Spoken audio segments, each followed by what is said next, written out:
के कहे बोले कहानी सुनो अयोध्या की, एक राम नाम के योद्धा की। त्रेता युग की ये बात है, कैकेयी की करामात है। मंथरा जिसके साथ है, बताओ दशरथ की क्या औकात है।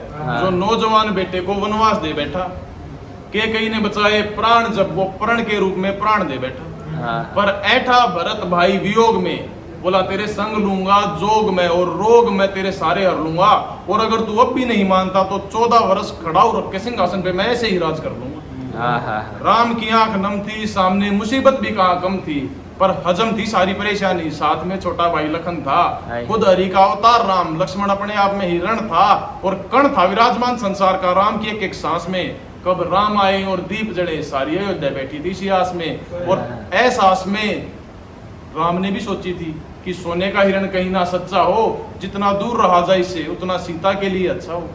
मायावी हिरण राम सवर में जोर से फिर करा उठा, सुनो लक्ष्मण तू भाई विनाशक, सीता के मन में गा उठा। और पांव उठा लक्ष्मण का जल्दी, तुरंत राम तक जा पहुंचा। इतने में वो राक्षस राज मां सीता तक आ पहुंचा। भिक्षक रूप में सीता हर के युद्ध की ध्वनि बजा डाली, नाक बहन का कटने ऊपर लंका की अर्थी सजा डाली।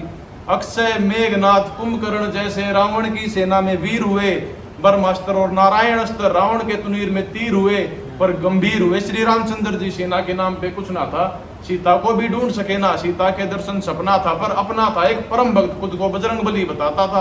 अंतर ध्यान में भगत राम का सदा राम राम ही गाता था। छू करके फिर चरण राम के वचन पूछ में बांध लिया, सीता माता की खोज में उसने समंदर तक भी लांग दिया। कई योजन पार थी लंका हनुमान ने लांगी थी, शनि देव था बंधा द्वार पे राक्षसों की आंधी थी।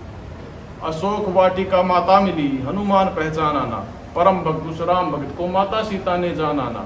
प्रभु मुद्रिका दिखा हनुमत ने सीता को पहचान बताई, भूले नहीं है रामचंद्र जी राम प्रेम की शान बताई। राक्षस राजान दी फिर हनुमान पर चल उठी, पूंछ जलाई थी हनुमत की, किंतु लंका जल उठी।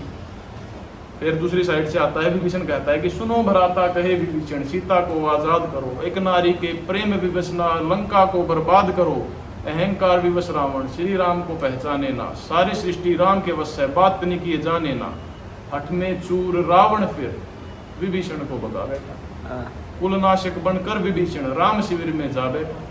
बता बैठा वो राज राज्य के प्रभु का हितकारी था, क्या करता अब स्वयं विभीषण भाई उसका हिंकारी था। तो कुंभकर्ण वाला किस्सा है, रावण कुंभकर्ण जगह है, तो थोड़ी सी कुंभकर्ण की व्याख्या के कहे बोले आम जनों की खातिर। कुंभकर्ण एक काल था, बुद्धि में भी तीक्ष्ण था, काया में बहुत विशाल था। निंद्रा भंग होते ही निंद्र देव रावण शिविर में जा पहुंचे। कैसे शुरू हुआ महायुद्ध, रावण से कई सवाल थे पूछे। के कहे बोले हे भ्राता तुम महाज्ञानी क्यों वासना का खेल ये खेल गए, इस वाकु वंश में राम जन्मेगा क्या बात ये भी भूल गए। और झूल गए मानो फांसी का फंदा, भगवान की वधू को हर लाए, मुझे जगाने से पहले बताओ क्या उनका बाल विवाह का कर पाए। रावण कहे भाई फिर रिप्लाई करे है बोले हाँ भाई मैं मानता हूँ नारी को हरना पाप है, हाँ भाई मैं मानता हूँ नारी को हरना पाप है, पर मेरे इस कर्म के पीछे कोई और भी बात है।